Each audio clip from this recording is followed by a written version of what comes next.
How do I want to live so I can be who I want to be?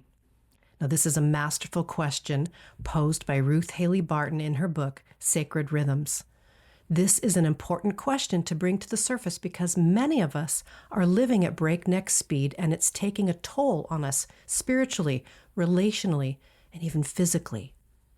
I'm going to help you lean into this question today because I believe you to be someone who desires to live more intentionally. You are tired of being tired. In one of my recent coaching groups, we spent time learning how to craft a rhythm of life. Now, you can liken a rhythm or a rule of life to a trellis, which is generally planted alongside a climbing vine or a plant so that as the branches grow, they might attach on their way up to the fence or the wall. And without a trellis, a vine would be a gnarled group of stems curled up on the ground. Well, tucked within our opening question, how do I want to live so I can be who I want to be, is the assumption that choices need to be made. I will have to say yes to some things and no to others. Now, in our group's discussion, the idea of limitations arose. We typically think of limitations as bad things that hold us back or press us down. We don't like seeing ourselves as limited. However, as we mature, we come to realize limits and boundaries are necessary gifts. We wake up to the fact that we cannot do everything or be everything for everyone. Limitations can be a doorway to make more discerning decisions. Yes, I can do this. No, I cannot do that. In her book, The Fruits of the Spirit, Evelyn Underhill says, a good gardener always has an idea of what he is trying to grow. Without vision, even a cabbage patch will perish. So we're actually invited to make choices about how we live, which includes what we do and do not do. So let's explore that gardening image just a little bit further. If you decided to plant a garden in your backyard, you wouldn't simply begin to dig random holes throughout the space. If you didn't hire a landscape architect, you would need to do at least some research to find out what grows in your region, what tools you need, what amounts of sunlight and water might be required.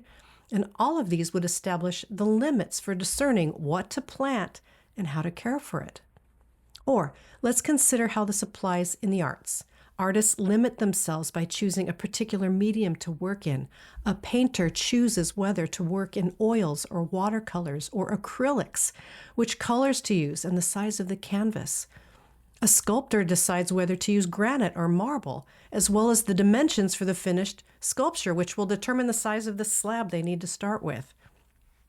All of these are examples of limits, and within such limits, creativity actually flourishes. Some of us have plans for daily time with God, and of course, this is good for our souls. I'd also like you to ponder for a moment if there are ways to expand on this and to build into your life maybe weekly, monthly, quarterly, or even yearly practices. What kind of person do you want to be? What would it take to become such a person? Certainly, this cannot be left to chance, nor can the questions be ignored with the excuse, I don't have time for that. So if you started to feel overwhelmed just now when I said daily, weekly, monthly, quarterly, and yearly, let's just roll it back for a minute. You don't have to begin by tackling all of that at once. You can begin with a small and simple rhythm of life that considers right where you are. So what if the way you structure your days could help you stay more and more deeply rooted in God's love? What if your habits could become a trellis, holding you up, guiding you, supporting the very life God is growing you into? Well, I'm inviting you into the beautiful ancient practice of a rule of life. It's a way of shaping your days so that your soul can thrive. And this is not about rigid rules. Even though it's called a rule of life, I like to call it a rhythm of life. It's not even a list of spiritual chores. It's about creating space for God's presence, grace, and transformation in the midst of everyday life. So let's explore together what a rule of life is, why does it matter, and how can you begin shaping one today, even just a 101 version of a rhythm of life. So first, what in the world is one? Well, we're going to go all the way back to the 6th century. You've got Saint Benedict of Nursia. he created a rule of life for his monastic community, and it was a way of daily living that balanced prayer, work, and rest. His wisdom has actually shaped Christian lives for centuries, and today this same idea can help us live with intention, purpose, and a deeper sense of God's presence. Now, the word rule might sound restrictive, but the Latin root is just regula, meaning a guide or framework. So return to the image of a trellis in a garden. A vine left on the ground can get tangled, unhealthy, and unfruitful, but a trellis lifts it up, supports its growth, and helps it bear fruit. For our purposes, again, I'm going to use the word rhythm rather than the word rule. It's just a nice word. It keeps our lives with God at the center. All that we do can become an overflow rather than an endless list of unfinished and unrelated tasks. So, a rhythm of life helps us intentionally structure our life so that we are being shaped toward God rather than being pulled away by the currents of hurry and distraction. And here are just a few benefits. There are way more, but here's just some to get us started. A rhythm of life can keep us centered in God's presence rather than scattered by busyness. It can nurture healthy patterns, helping us prioritize what truly matters: work, rest, relationships, worship. It can give us a sense of peace, knowing that our days are being shaped by grace and not just demands. So, you don't need to be a monk to create a rhythm of life. This isn't about doing more. It's about being intentional with what you already do. So here's just a simple process to begin.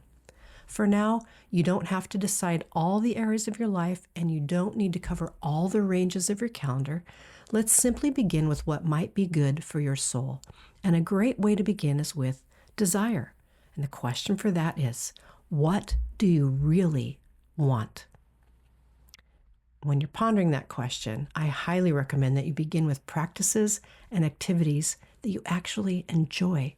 This should not be a drudgery. It's actually a chance to plan for and engage that which brings you to life, which fills you, which gives you rest. Remember, we're creating a trellis on which our life plant can grow. And this is an organic process and can be entered into with grace. So you can just get out a piece of paper, ask yourself these 3 questions, and then give yourself time to come up with a list of 10 to 15 items. So here's the 3 questions.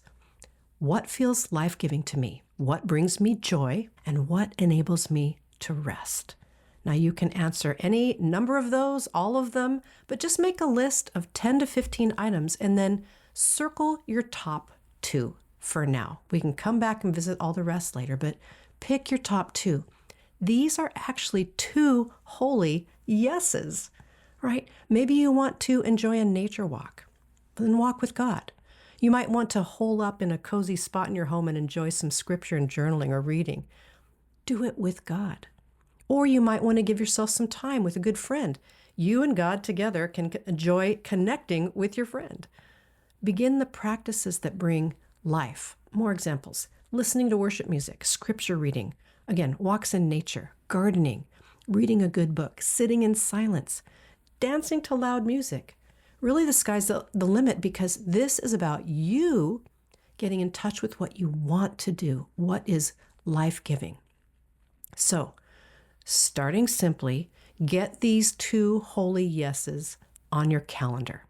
Even if you must go out a few weeks into the future, that's okay. Choose some space and guard these dates like they were doctor's appointments that you don't want to miss. And then when you get there, engage that time with joy. This is Rhythm of Life 101. And I hope you'll agree that this is a fairly simple process to get you rolling.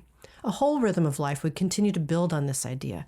In the future, I will likely post another video that takes you on some further steps, but I really do hope you'll try on this practice by making your list, your life-giving list, and then choose 1 or 2 items from that and get them on your calendar.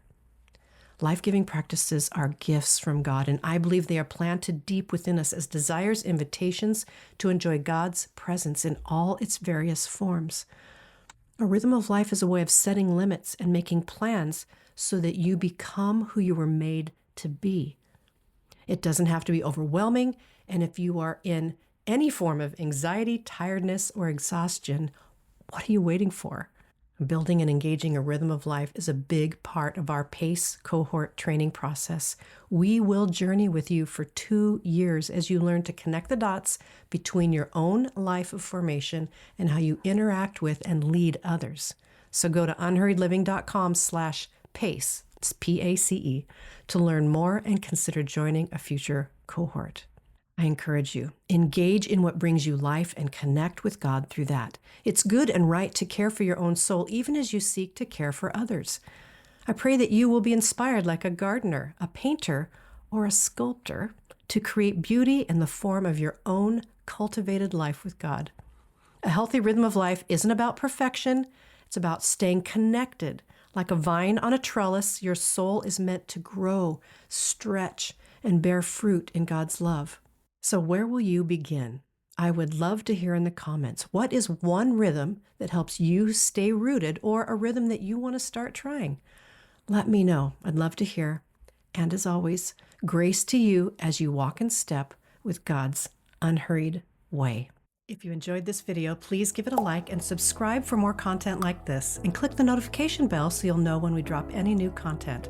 I love connecting with intentional people just like you.